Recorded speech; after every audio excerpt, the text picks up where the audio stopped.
What you guys are seeing in here is a pre-release build. It's not final.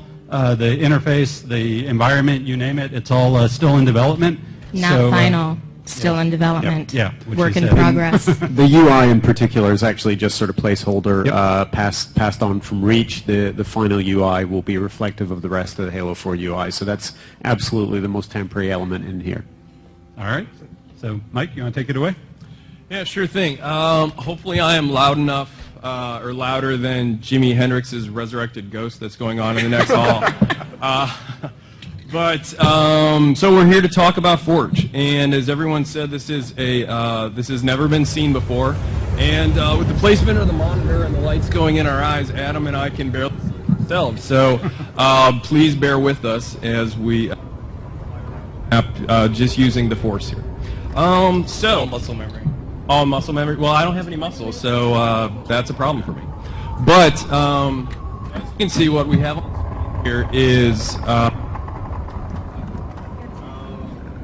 As you can see, we have the Ravine. Now, this is one of 3 Forge environments that are going to be shipping in Halo 4 on November 6th. And as you can see, Adam's flying around here. This is probably the most beautiful Forge environment that you've ever seen before. So we've taken a lot of care to create a really kind of beautiful space for you to play in. And we're really excited to see when we set you guys loose on it, what exactly you'll be creating. So we want to talk about a few of the improvements that we've made to Forge. So, and you know what? There's just happened to be a nice little garbage pile here that had nothing to do with my presentation, but we can talk about it anyway.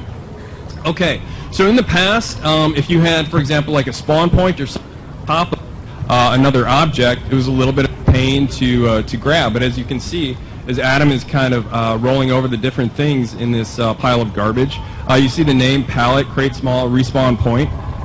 There's no guesswork in terms of what you're grabbing, so there's no trial and error. You'll be able to grab exactly what you want, because when you do and you put the crosshairs over it, the name will highlight and you will know exactly what you're picking up. So that's one of the improvements we've put in Forge for Halo 4. So if you have something, so this bunker round, for example, which you see the name down there because we got the nice highlights, and you're placing it, and you're taking a lot of time and loving care to put it exactly where you want it. One thing that used to be a drag was you could easily kind of accidentally bump the controller and move it out of the position, and all that time and loving care that you put into it is now down the drain. But if you have it where you like it, like Adam does here, we've given you the to lock it. So, that's right.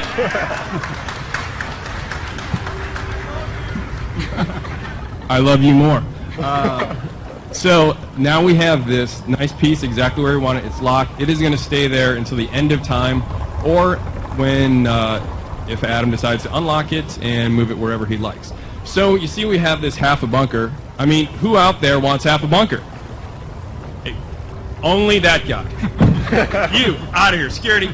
Okay, no one wants half a bunker is the correct answer. So, if you have something that repeats, so like a road, a racetrack, we've seen a lot of cool racetracks and stuff like that in different course maps. If you have something that you want to repeat, now we've given you the ability to dupe it. So, Adam has, this guy loves duping. Okay, so Adam has duped the base, and he is getting it lined up, and sometimes it used to be a little bit of a pain to get things exactly lined up. If you bump the controller and then the axes were kind of screwed up. So you've spoken, we've listened, and we've created a magnet system. How do magnets work?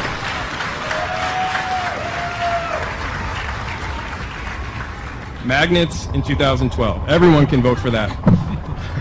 Okay, so if you enable magnets and you put 2 pieces together, like Adam's doing here, the bridge really easily magnetized. Jimi Hendrix's back. The pieces magnetized together, fit together seamlessly. So if you're going to build something like a bridge here, you can build it. This used to take, I think we timed it, and I think it was 9 years to build a bridge. Now it's taking under 9 seconds. So that's a huge improvement. So if you're building something, a racetrack, a bridge, a wall, something that repeats, you just can keep duping and magnetizing, and build what you wanted to build in a fraction of the time. So less focus on actually the mechanics of building, more on the actual creativity. So we built a couple things. We're liking it. And now let's talk about how it looks. So if you take a look at the both half of base round, bunker round that we've slapped together here, take a look at the lighting. This thing looks like it is high noon. This also is a kick-ass Halo map. Ooh, Halo joke. Nice. It looks bright. I mean, it's practically glowing. So if you're in a low lighting kind of situation and you would have something that looks like it's on the center of the sun, it kind of sticks out like a sore thumb. But if we go into player mode now, boom, dynamic lighting. Okay, so, yeah, give it up for dynamic lighting.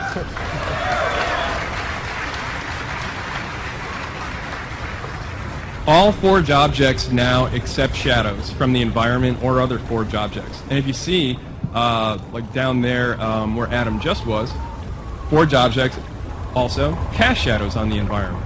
So that means anything you put down in Forge is going to be a lot more integrated with the environment. So we want to give you the ability to create things faster and more efficiently, but we also have taken a lot of time and care to make sure that whatever you create is going to be beautiful. Did you say what the lighting system is called? Because it kind of sort of has the most amazing name ever. It does. The name is so amazing that it's a trade secret, and I cannot talk about it lest I be killed by Max. It is a very long, multi-syllable lighting system that I personally am not smart enough to talk about. I know what it does, but It has the word probe in it. We'll just leave it at that. Yeah, let's just stay away from probe talk here. But it's really cool, and as you can see, it looks great. The one other thing I wanted to talk about before we move off of the beauty of Forge is take a look at this object here. So a lot of very talented artists have spent an awful lot of time to overhaul all the Forge objects. So you, the fan out there, are spending tons of time and effort into making these things with a lot of time and care, and we wanted to make sure that all the Forge objects look just as good or comparable with what are in MP and single player maps. So everything is going to be a lot more beautiful, easy, and efficient to make. So now, let's see, we've got a little bridge going over the ravine. I've got money on saying Adam cannot make the jump, so let's see. You can do it. You can do it. So close. Oh my god. Not even close, as you can see. Okay, so in the past, if we wanted to make a jump like that, we would have to alter gravity, and that would apply to the entire map. So if you wanted to create low gravity, you'd have basically a low gravity map. That's right. Yeah! Yeah! I mean, you guys are so smart, I don't even need to tell you what's going on here. But for that one guy out there, yes, I'm talking about you, sir, who looks confused, let me just describe it.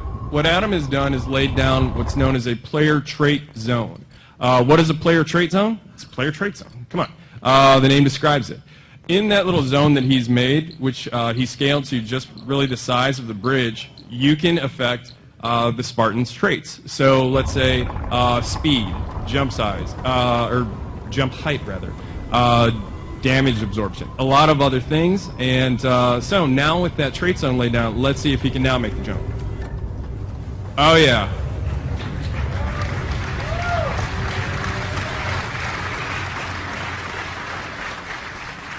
Max, you were supposed to tell me that I should have bet on that jump. Well, you were betting against me. Oh, that's right, that's right. Well, you pay me, so. Anyway, it all comes from him. Anyway, so we easily made that jump with the player trait zones, and we're really fired up because we think, in addition to a lot of the other improvements, we're really fired up to see what you, the fans, are going to create with these new player trait zones. Okay, so we're going across the other side now, and oh, okay.